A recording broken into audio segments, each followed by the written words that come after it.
അർശിന്റെ ചോട്ടില് ആദം നബി അലൈഹി സ്വലാം ചിലരുടെ വിഷയത്തിൽ ഇടപെട്ടിട്ട് രക്ഷപ്പെടാതെ കാണുമ്പോൾ നബി സല്ലല്ലാഹു അലൈഹി വസല്ലം തങ്ങള് ഇടപെടുമത്രേ. തങ്ങൾ ഇടപെട്ടിട്ടും ഇവര് രക്ഷപ്പെടുന്നില്ല എന്ന് കാണുമ്പോൾ തങ്ങൾ മടിയിൽ നിന്നൊരു ബത്താക്ക എടുത്തിട്ട്, വെളുത്ത ഒരു ബത്താക്ക കഷ്ണം, ഒരു പേപ്പർ കഷ്ണം പോലത്തെ സാധനം എടുത്തിട്ട് അയാളുടെ നന്മന്റെ തട്ടിലിടലോടുകൂടി അയാൾ രക്ഷപ്പെടും. തങ്ങൾ എന്താ ഇട്ടേക്കുന്നത്? തങ്ങൾ ആരാണ്? നിങ്ങളുടെ നബിയായ മുഹമ്മദ് നബിയാണ് സല്ലല്ലാഹു അലൈഹി വസല്ലം. തങ്ങൾ ഇട്ടതെന്താ? മോനെ, നീ ചൊല്ലിയ സ്വലാത്ത് ഞാൻ എടുത്തു വെച്ചതാണ്. അങ്ങനെ എടുത്തു വെക്കാൻ നമുക്ക് സ്വലാത്ത് ഉണ്ടാണ്. ഈ സ്വലാത്തിന് 10 കറാമത്തുകൾ ഉണ്ട്. ഹ്രസ്വമായി അത് പറഞ്ഞ് ഞാൻ അവസാനിപ്പിക്കുക. മൻ അക്സറ സ്വലാത്ത് അലയ്യ, എന്റെ പേരിൽ ഒരുത്തൻ സ്വലാത്ത് വർദ്ധിപ്പിച്ചാൽ നവ്വറല്ലാഹു ഖൽബഹു, അവന്റെ കൽബിനെ അള്ളാഹു പ്രകാശിപ്പിക്കും. അലാ ബിദിക്രില്ലാഹി തത്മഇന്നുൽ ഖുലൂബ്, നമ്മുടെ കൽബ് വെളുക്കാൻ നമ്മുടെ ഒരുപാട് ഹറാമുകൾ ചെയ്തു കൂട്ടിയ മനുഷ്യന്മാരാണ്. ഈ മറയൊക്കെ നീങ്ങി റൗള കാണാൻ, ആ റൗളയിൽ കിടക്കുന്ന തങ്ങളെ കാണാനുള്ള വഴി സ്വലാത്താണ്. സ്വലാത്ത് കൊണ്ട് നാവ് പച്ച പിടിച്ചാൽ വൈൻകാന വസ്നൽ ജിബാൽ, തെറ്റുകുറ്റങ്ങൾ എത്ര പർവ്വത സമാനം ഉണ്ടെങ്കിലും അള്ളാഹു പുറത്തു തരും. നമ്മളെ തർബിയത്ത് ചെയ്യുന്ന അമലാണ് സ്വലാത്ത്. നമുക്ക് ചിലപ്പോൾ മനസ്സിലാവില്ല എന്നെ തർബിയത്ത് ചെയ്യുന്നുണ്ട്. ഒരുപാട് ആൾക്കാരുടെ അനുഭവങ്ങൾ ജീവിതത്തിൽ കാണാം. സ്വലാത്ത് കൂടുതൽ ചൊല്ലുമ്പോൾ പഴയ തെറ്റുകുറ്റങ്ങൾ, പഴയ കാമുകന്മാർ മനസ്സിൽ നിന്ന് പോയി രക്ഷപ്പെടാൻ ഒരേ ഒരു വഴി, ഒരിക്കലും രക്ഷപ്പെടില്ല എന്ന് വിചാരിച്ച തെറ്റുകുറ്റങ്ങൾക്ക് അഡിക്റ്റായി പോയ കുട്ടികൾ പോലും, കൗമാരക്കാർ പോലും സ്വലാത്ത് ചൊല്ലി അത്ഭുത റിസൾട്ടുകളാണ്. സ്വലാത്ത് നമുക്ക് കൂടുതൽ ചൊല്ലണം. അതിന്റെ ഒന്നാമത്തെ നേട്ടം സ്വലാത്തുൽ മലിക്കിൽ ജബ്ബാർ, അള്ളാഹുവിന്റെ സ്വലാത്ത് നമുക്ക് കിട്ടും. ഞാൻ നേരത്തെ പറഞ്ഞല്ലോ, അള്ളാഹുവിന്റെ സ്വലാത്ത് നമുക്ക് കിട്ടൽ എന്ന് പറഞ്ഞാൽ എന്താണ് അതിനെക്കുറിച്ച് ഇനി പറയാൻ പറ്റുക? അള്ളാഹ് നമുക്ക് 10 സ്വലാത്ത് തരിക എന്ന് പറഞ്ഞാൽ എന്താണ് അതിന്റെ ഒരു കാര്യം? ഇത് ലോകത്ത് ഈ സ്വലാത്തിനല്ലാതെ വേറൊരു അമലിനും ഈ ഒരു പ്രതിഫലം ഇല്ല. മുത്തനബി സല്ലല്ലാഹു അലൈഹി വസല്ലമ തങ്ങളുടെ പേരിലുള്ള സ്വലാത്തിനല്ലാതെ ഇങ്ങനത്തെ ഒരു ഓഫർ അള്ളാഹ് വെച്ചിട്ടില്ല. ലോകത്ത് ഏതിനാ ഉള്ളത്? സാധാരണ ഏതെങ്കിലുമൊക്കെ കാര്യം പറയുമ്പോൾ യാ അയ്യുഹല്ലദീന ആമനു എന്ന് പറഞ്ഞിട്ടാണ് തുടങ്ങലെന്നെ. ഓ സത്യവിശ്വാസികളെ, യാ അയ്യുഹന്നാസ്, ഓ ജനങ്ങളെ എന്നൊക്കെയാണ് പറയാ. ഈ ആയത്തിന്റെ സ്റ്റൈൽ തന്നെ അള്ളാഹ് മാറ്റി. ഇന്നല്ലാഹ മലായികത്തു, ഞാനും എൻ്റെ മലക്കുകളും യുസല്ലൂന അലൻ നബി, എൻ്റെ ഹബീബായ നബി തങ്ങൾക്ക് സ്വലാത്ത് കൊടുക്കുന്നുണ്ട് എന്ന്. ആലോചിച്ച് നോക്കിയേ ആ ആയത്തിന്റെ സ്റ്റൈൽ. പിന്നെയാണല്ല പറയുന്നത് യാ അയ്യുഹല്ലദീന, ഞാനും മലക്കളും ചെയ്ത പരിപാടി നിങ്ങളും ചെയ്തോളീന്ന്. കണ്ടോ? ആ അള്ളാഹുവിന്റെ സ്വലാത്ത് കിട്ടാൻ ഇബ്നു ഹജർ റളിയല്ലാഹു അൻഹു പറഞ്ഞതുപോലെ ആയിരക്കണക്കിന് തവണ, ലക്ഷക്കണക്കിന് തവണ നരകത്തുനിന്ന് രക്ഷപ്പെടുന്നതിനേക്കാൾ വലുതാണ് ഒരു സ്വലാത്ത് അള്ളാന്റെ അടുത്ത് നമുക്ക് കിട്ടാന്ന് പറയുന്നത്. അങ്ങനത്തെ 10 സ്വലാത്ത് ഒരു സ്വലാത്തിന്. രണ്ടാമത്തത് ശഫാഅത്തുൻ നബിയിൽ മുഖ്താർ, ഹബീബായ മുത്തുനബി സല്ലല്ലാഹു അലൈഹി വസല്ലം തങ്ങളുടെ ശഫാഅത്താണ്.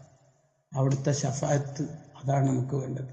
വൽ ഹബീബുല്ലദീ തുർജാ ശഫാഅത്തുഹു ലികുല്ലി ഹൗലിൻ മിനൽ അഹ്വാലി മുഖ്തഹിമി, അവിടുത്തെ ശഫാഅത്താണ് നമ്മുടെ പ്രതീക്ഷ. മുത്തുനബി സല്ലല്ലാഹു അലൈഹി വസല്ലം തങ്ങളല്ലാത്ത ലോകത്തെ ആര് കൈവിട്ടാലും നമുക്ക് പ്രശ്നങ്ങളില്ല. പക്ഷെ നബി സല്ലല്ലാഹു അലൈഹി വസല്ലം തങ്ങൾ കൈവിട്ടാൽ പിന്നെ തീർന്നു. ഇമാം ബൂസിരി റഹിമഹുല്ലാഹ് പറയുന്നുണ്ട്, ഇല്ലം തകുൻ ഫീ മആദി ആഖിദൻ ബിയദി, നബിയെ പരലോകത്ത് ആ ഭയവിഹ്വലമായ ഘട്ടത്തിൽ എന്റെ കയ്യെങ്ങാനും തങ്ങൾ പിടിച്ചില്ലെങ്കിൽ ഇല്ലാ ഫഖുൽ യാ സല്ലത്തൽ ഖദമി, ഞാൻ എന്നെ സ്വന്തമായിട്ട് വിളിക്കും കാലിടറിയവനെ, പരാജയപ്പെട്ടവനെ എന്ന് ഞാൻ എന്നെ തന്നെ വിളിക്കേണ്ടി വരും. എന്താണ് ആ വാക്ക്? നോക്ക് നിങ്ങൾ. നബി സല്ലല്ലാഹു അലൈഹി വസല്ലം തങ്ങളെങ്ങാനും പരലോകത്ത് നമ്മളെ കൈവിട്ടാൽ അള്ളാഹു കാത്തുരക്ഷിക്കുമാറാവട്ടെ. ഹബീബായ മുത്തുനബി സല്ലല്ലാഹു അലൈഹി വസല്ലം തങ്ങൾ അങ്ങനെയൊന്നും വിടില്ല. ഹാശാഹു. ബുസൂരി ഇമാം പറയുണ്ടല്ലോ, നബി സല്ലല്ലാഹു അലൈഹി വസല്ലം തങ്ങൾ അങ്ങനെ പെട്ടെന്നൊന്നും കൈവിടില്ല. ആ ഹബീബായ നബി സല്ലല്ലാഹു അലൈഹി വസല്ലം തങ്ങളുടെ ശഫാഅത്ത് നമുക്ക് ലഭിക്കണം. യൗമ യഫിറുൽ മർഉ അൻ അഖിഹി വ ഉമ്മിഹി വ സാഹിബതിഹി വ ബനി, ഉപ്പയും ഉമ്മയൊക്കെ, മക്കളൊക്കെ, ഭാര്യമാരും, എല്ലാവരും, സുഹൃത്തുക്കൾ ആരായാലും അവരൊക്കെ ഓടും. അവരവർ ചിന്തിക്കുന്നത് അവരവർക്കിടെ സ്വർഗം എങ്ങനെ കിട്ടും എന്നുള്ളതാ. എല്ലാ നബിമാരും നഫ്സി നഫ്സി, എന്റെ നഫ്സിനെ തന്നെ എനിക്ക് പേടിയാന്നാ നബിമാര് പറയണത്. അത് നബി തൊട്ട് ഈസ നബി അലൈഹിസ്സലാം വരെ നീണ്ടു നിൽക്കുന്ന എല്ലാ നബിമാരും പറയണത് അതാണ്. എല്ലാ നബിമാർക്കും സ്വന്തം നഫ്സിനെ പേടിയുണ്ട്. അവരാരും തെറ്റ് ചെയ്തവരല്ല. നുബുവത്തിന്റെ മുമ്പും ശേഷവും വലിയ ശുദ്ധിയുള്ള ജീവിതം നയിച്ച മഹാന്മാരാണ് നബിമാർ. എന്നിട്ടും അവരുടെ നഫ്സിനെ അവർക്ക് പേടിയാണ്. എന്നാൽ നബി സല്ലല്ലാഹു അലൈഹി വസല്ലം തങ്ങൾക്ക് സ്വന്തം നഫ്സിനെ പോലും പേടിയില്ല. അത്രയും വലിയ പവറുള്ള ആളാ തങ്ങൾ പറയും, അനലഹ, ഞാൻ തന്നെ മക്കളെ ഷഫാത്തിന് വരൂ, ഷഫാത്തിന് വരൂ. ആ ഷഫാത്ത് നമുക്ക് കിട്ടണം. ഉപ്പയും ഉമ്മയും മക്കളെടുത്ത് നിന്ന് എന്തെങ്കിലും ഭാര്യയോട് ഗീബത്ത് പറഞ്ഞിട്ടുണ്ടോ, നമീമത്ത് പറഞ്ഞിട്ടുണ്ടോ എന്ന് നോക്കിയിട്ട് അവർക്ക് സ്വർഗം കിട്ടാൻ മക്കളെ അമല് കിട്ടോ എന്ന് വരെ പരുതും മഹ്ശറില്. ഒരാളും സ്വർഗത്തിലെത്താതെ ഷഫാത്ത് ചെയ്യൂല. ഹാഫിളായ മോന് സ്വർഗത്തിലെത്തിയാലേ മക്കൾക്ക് ഉപ്പാക്കും ഉമ്മക്കും ഷഫാത്ത് ചെയ്യുള്ളൂ. കൂട്ടുകാർ സ്വർഗത്തിലെത്തിക്കും എന്ന് പറയുന്നത് അവരാദ്യം സ്വർഗം നോക്കും. അവരവരുടെ സേഫ് സോൺ, സേഫ് സോണിൽ നിന്നതിന് ശേഷേ ആരും നോക്കുള്ളൂ. എല്ലാവരും അവര് സ്വർഗത്തിലെത്തിയിട്ടേ തന്റെ ഉമ്മയില്ലല്ലോ, ഉപ്പയില്ലല്ലോ, ഏട്ടനില്ലല്ലോ, ഭാര്യ ഇല്ലല്ലോ എന്ന് ചിന്തിക്കുള്ളൂ. അതങ്ങനെ ഉണ്ടാവുള്ളൂ. സ്വന്തം ഭാര്യ പോലും ഭർത്താവിന്റെ അടുത്തുനിന്ന് ആമല് കിട്ടോ, അയാൾ എന്നെ വേദനിപ്പിച്ചതിന്, കടം വാങ്ങിയത് തിരിച്ചു തരാത്തതിന്, കുറ്റപ്പെടുത്തിയതിന്, ഗീബത്ത് പറഞ്ഞതിന് കിട്ടുമോ നോക്കും. എത്ര ഇഷ്ടം എന്ന് പറഞ്ഞാലും, വെരി ഇന്റിമേറ്റ് ഫ്രണ്ട്സ് എന്ന് പറഞ്ഞാലും, നമ്മുടെ ചങ്കായാലും ആരായാലും അവരവര് സ്വന്തം സ്വർഗത്തിലെത്താൻ നമ്മുടെ സ്വന്തം അമല് പിടിച്ചു പറിച്ചു പോകാനുള്ള ഘട്ടങ്ങൾ, മലാലിമുകൾ അവര് നോക്കും. എന്നാൽ ഒരാള് മാത്രമേ ലോകത്ത് അതൊന്നും തുനിയാതെ എങ്ങനെയെങ്കിലും ഉമ്മത്തിനെ സ്വർഗത്തിലേക്ക് എത്തിക്കാൻ പറ്റൂ. നബി തങ്ങള് മഹ്ശറില് റെസ്റ്റ് കിടക്കൂല, റെസ്റ്റ് ഇരിക്കൂല. അങ്ങോട്ടും ഇങ്ങോട്ടും എന്നെ കാണാതെ മലക്കുകൾ ആരെങ്കിലും എന്റെ ഉമ്മത്തിനെ നരകത്തിൽ കടത്തുന്നുണ്ടോ എന്നുള്ള പേടി കൊണ്ട് അങ്ങോട്ടും ഇങ്ങോട്ടും നടക്കുകയാണ് ഹബീബായ മുത്തുനബി സ്വല്ലല്ലാഹു അലൈഹി വസല്ലം. ഇടക്ക് അർശിന്റെ തണലിൽ വന്നിരിക്കുമ്പോ അതിന് വിപരീത തങ്ങളുടെ ഉമ്മത്തിൽപ്പെട്ട ഒരാളെ വിചാരണക്കെടുക്കുന്നുണ്ട്. അപ്പോൾ തങ്ങൾ അവിടെ വന്ന് ഇടപെടും. ഒരാളും സ്വന്തം നന്മതിന്മ തൂക്കണ തുലാസ് നോക്കില്ല. അവരും നോക്കുന്നത്, എല്ലാവരും നോക്കുന്നത് ഇലാ വജ്ഹി റസൂലില്ലാഹ്, മുത്തുനബി സ്വല്ലല്ലാഹു അലൈഹി വസല്ലം തങ്ങളുടെ ശറഫാക്കപ്പെട്ട മുഖത്തേക്കാണ്. ആ മുഖത്തുനിന്നൊരു പുഞ്ചിരി വിടർന്നു കിട്ടിയാൽ അവിടുത്തെ നാവ് കൊണ്ട് ഇവനെ എനിക്ക് വേണം, രക്ഷപ്പെടുത്തണം എന്നെങ്ങാനും പറഞ്ഞു കിട്ടിയാൽ ഹുവൽ ഹബീബുല്ലദീ തുർജ ശഫാഅതുഹു ലികുല്ലി ഹൗലിൻ മിനൽ അഹ്വാലി മുഖ്തഹിമീൻ. അല്ലാഹുവിന്റെ റഹ്മത്ത് ഒരിക്കലും ഇറങ്ങാത്ത സ്ഥലമാണ് നരകം. ആ അള്ളാന്റെ റഹ്മത്ത് ഒരിക്കലും ഇറങ്ങാത്ത നരകത്തിൽ പോലും അബൂ ലഹബ് നബി സല്ലല്ലാഹു അലൈഹി വസല്ലം തങ്ങൾ ജനിച്ച വിവരം അറിയിച്ച തന്റെ അടിമ സുവൈബത്തുൽ അസ്ലമിയെ മോചിപ്പിച്ചതിന്റെ പേരിൽ അബൂ ലഹബിന് എല്ലാ തിങ്കളാഴ്ചയും 2 വിരലിന്റെ ഇടയിലൂടെ വെള്ളം കിട്ടാറുണ്ട്. സ്വഹീഹുൽ ബുഖാരിയിലുള്ള സംഭവമാണ്. ആലോചിച്ചു നോക്കൂ, റബ്ബിന്റെ റഹ്മത്ത് ഒരു കണിക പോലുമില്ലാത്ത നരകത്തിൽ പോലും റഹ്മത്തുൽ ലിൽ ആലമീനായ തങ്ങളെ റഹ്മത്ത് അല്ലാഹ് സംവിധാനിച്ചു വെച്ചില്ലേ.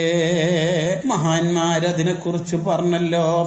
ഒരു കാഫിറായ മനുഷ്യൻ, അതും തബ്ബത് യദാ അബീ ലഹബിൻ വതബ് മാ അഗ്നാ അൻഹു മാലുഹു വമാ കസബ്, തന്റെ ഭാര്യയും മക്കളെയും എല്ലാവരെയും അടച്ചാക്ഷേപിച്ചുകൊണ്ട് ഒരു സൂറത്ത് തന്നെ ഇറക്കേണ്ടി വന്ന, നരകത്തിൽ കാലാകാലം കിടക്കേണ്ട, തങ്ങളത്രയും ബുദ്ധിമുട്ടിച്ച വലിയ ധിക്കാരിയായ അബൂ ലഹബിന് പോലും റബീഉൽ അവ്വലിന്റെ നബിദിനാഘോഷത്തിന്റെ ഭാഗമായി അയാൾ ഒരു സന്തോഷ പ്രകടനം നടത്തിയതിന്റെ പേരിൽ അയാൾക്ക് ഇത്രയും വലിയ ഓഫർ ഉണ്ടെങ്കിൽ, അല്ലാഹ് മുഅ്മിനീങ്ങള് കൊല്ലം റബീഉൽ അവ്വൽ വരുമ്പോ എത്ര പാവപ്പെട്ടവരും ഭണ്ഡാരം പൊളിച്ചുകൊണ്ട് കുട്ടികളിങ്ങനെ ദഫ് മുട്ടി സ്കൗട്ടിന്റെ അകമ്പടിയോടെ വരുമ്പോ പാവപ്പെട്ട സ്ത്രീകളെ കാണാറില്ലേ?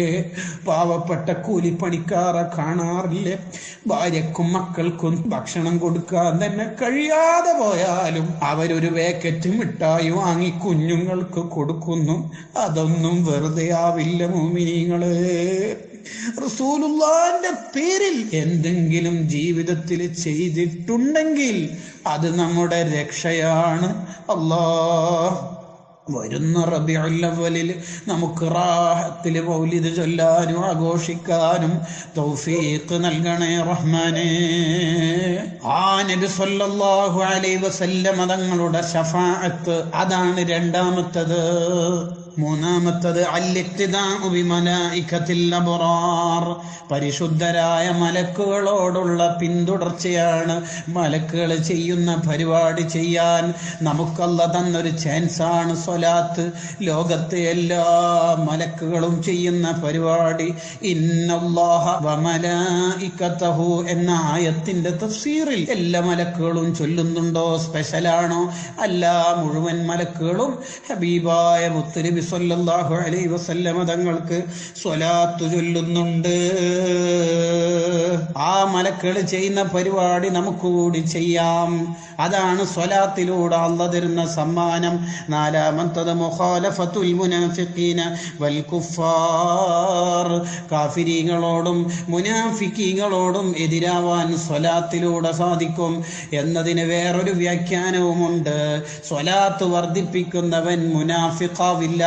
സ്വലാത്ത് വർദ്ധിപ്പിക്കുന്നവൻ ഒരിക്കലും കാഫിറായി അവിശ്വാസത്തോടെ മരണപ്പെടില്ല. അവന്റെ ആഖിബത്ത് എത്രയായാലും ചീത്തയാവില്ല. അവന്റെ ജീവിതത്തിൽ വല്ല അബദ്ധവും വന്നുപോയിട്ടുണ്ടെങ്കിൽ തന്നെ, കേട്ടിട്ടില്ലേ സുഫിയാനു സൗരി റളിയല്ലാഹു അൻഹുവിന്റെ സംഭവം? ഹജ്ജിന്റെ വേളയിൽ സ്ഥിരമായി സ്വലാത്ത് ചൊല്ലുന്നു, തൽബിയത്തിന്റെ ഘട്ടത്തിലും സ്വലാത്ത് ചൊല്ലുന്ന ഒരാളെ കണ്ടപ്പോൾ സുഫിയാൻ തങ്ങൾ ചോദിച്ചു, ഇതിന്റെ പിന്നിൽ വല്ല രഹസ്യവുമുണ്ടോ? നമുക്കൊക്കെ അറിയാവുന്ന സംഭവമല്ലേ. എൻ്റെ വാപ്പനെ കൂട്ടി ഞാൻ ഹജ്ജിന് പുറപ്പെട്ടതാണ്.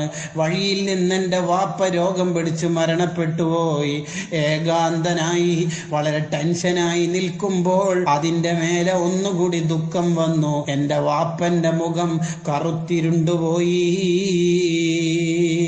വളരെ ടെൻഷനായി ഒരു സ്ഥലത്ത് ഞാൻ ഇങ്ങനെ കിടക്കുമ്പോൾ, ക്ഷീണത്തോടെ കിടന്നുറങ്ങുമ്പോൾ, അതാ ഒരു സുന്ദരനായ മനുഷ്യൻ സുന്ദരമായ രൂപത്തിൽ വന്നിട്ട് എൻ്റെ വാപ്പന്റെ മുഖം തടവി. ഞാൻ കൈപിടിച്ച് ചോദിച്ചു, മന്നന്ത, നിങ്ങൾ ആരാണ്?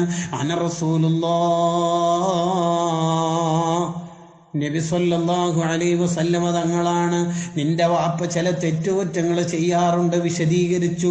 എന്നിട്ട് പറയുകയാണ്, നിന്റെ വാപ്പ എപ്പോഴും സ്വലാത്ത് ചൊല്ലുന്ന ആളാണ്.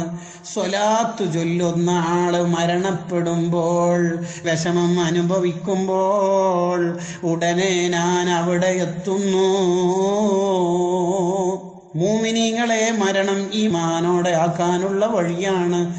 ഹബീബായ മുത്തുനബി സല്ലല്ലാഹു അലൈഹി വസല്ലമ തങ്ങളുടെ പേരിലുള്ള സ്വലാത്ത്. അഞ്ചാമത്തത് മഹവുൽ ഖതായ വൽ ഔസാർ, നമ്മുടെ തെറ്റുകുറ്റങ്ങളും മായ്ച്ചു കളയും. ഒരൊറ്റ സ്വലാത്ത് കൊണ്ട് കൊല്ലക്കണക്കിനുള്ള തെറ്റുകുറ്റങ്ങൾ മായ്ക്കുമെന്ന് ഇമാം ഖസ്വല്ലാനി റഹിമഹുല്ലാ അവിടുത്തെ മസാലിക്കുൽ ഹനഫയിൽ പറയുന്നുണ്ട്. ഒരു സ്വലാത്ത് ചൊല്ലുന്നത് ആത്മാർത്ഥതയോടെയാണെങ്കിൽ, വേറൊന്നിനും വേണ്ടിയല്ല, ആരെയും കാണിക്കാനല്ല. ചൊല്ലുന്ന സ്വലാത്ത് ഒരൊറ്റ എണ്ണമാണെങ്കിലും അത് ആത്മാർത്ഥതയോടെയാണെങ്കിൽ അതിന്റെ ഫലം എവിടെ വരെ എത്തുന്നറിയോ? 80 കൊല്ലത്തെ ദോഷം വരെ റബ്ബ് ഒറ്റ സ്വലാത്ത് കൊണ്ട് പുറത്തു തരുന്നതാണ്. അള്ളാഹു നമുക്ക് ധാരാളം സ്വലാത്തുകൾ ചൊല്ലാൻ തൗഫീഖ് നൽകുമാറാവട്ടെ. ആറാമത്തത് ഖളാഉൽ ഹവായിജ്, നമ്മുടെ ആവശ്യങ്ങളെല്ലാം നിർവഹിക്കപ്പെടും. 100 സ്വലാത്ത് ഒരാൾ ദിവസവും ചൊല്ലിയാൽ 30 ആവശ്യങ്ങൾ ദുനിയാവിൻ്റെതും 70 ആഖിറത്തിൻ്റെതും. നോക്കൂ, ആഖിറത്തിൽ എന്തെല്ലാം ആവശ്യമുണ്ട്. സിറാത്ത് പാലം വരാനുണ്ട്, നന്മതിന്മ തൂക്കുന്ന ഘട്ടമുണ്ട്, വലതിടത് കൈയിൽ കിതാബ് വിതരണം ചെയ്യുന്ന ഘട്ടമുണ്ട്, ഹിസാബിന്റെ ഘട്ടമുണ്ട്, ഹൗദുൽ കൗസറിന്റെ വിതരണമുണ്ട്. ഇങ്ങനത്തെ പല പല ആവശ്യങ്ങളും നമുക്ക് ആഖിറത്തിലുണ്ട്. അവിടെയുള്ള 70 ആവശ്യങ്ങൾ തീർക്കാൻ സ്വലാത്ത് കൊണ്ട് സാധിപ്പിക്കുമെന്ന് ഹബീബായ മുത്തുനബി സല്ലല്ലാഹു അലൈഹി വസല്ലമ തങ്ങൾ പറയാണ്. ഏഴാമത്തത് തൻവീറുൽ ലവാഹിരി വൽ അസ്റാർ, അകവും പുറവും ശുദ്ധിയാവും, ഖൽബ് നന്നാവും. പലരുടെയും ലാഹിർ ടോപ്പായിരിക്കും, കാണുന്നില്ലേ, തലപ്പാവും താടിയും ഡ്രസ്സൊക്കെ നമുക്കൊക്കെ ഉണ്ട്, നമ്മുടെ അകം ചീത്തയാണല്ലോ. ഈ ഖൽബ് നന്നാക്കാനുള്ള വഴി എന്താണ്? ഹബീബായ നബി സല്ലല്ലാഹു അലൈഹി വസല്ലമ തങ്ങളുടെ പേരിലുള്ള സ്വലാത്താണ്. എട്ടാമത്തത് അന്നജാതു മിൻ അദാബിദാരിൽ ബവാർ, നരകശിക്ഷയിൽ നിന്നുള്ള രക്ഷയാണ്. ഒൻപതാമത്തത് ദുഖൂലി ദാരിർ റഹ്മത്തി വൽ ഖറാർ, റഹ്മത്തിന്റെ സ്വർഗലോകം അവനിക്ക് ലഭിക്കുന്നതാണ്. പത്താമത്തത് സലാമു മലിക്കിൽ ഗഫാർ, റബ്ബിന്റെ സലാമത്ത് നമുക്ക് ലഭിക്കും, നമ്മുടെ തെറ്റുകുറ്റങ്ങൾ വായിക്കപ്പെടും. അന്നദ്ദുനൂബ തസ്വദ്ദുൽ ഖുലൂബ്, നമ്മുടെ തെറ്റുകുറ്റങ്ങൾ കൊണ്ട് ഖൽബ് ചീത്തയാവും, ഖൽബ് കറുത്തുപോകും. അവിടെ രക്ഷപ്പെടാനുള്ള വഴി സ്വലാത്താണ്.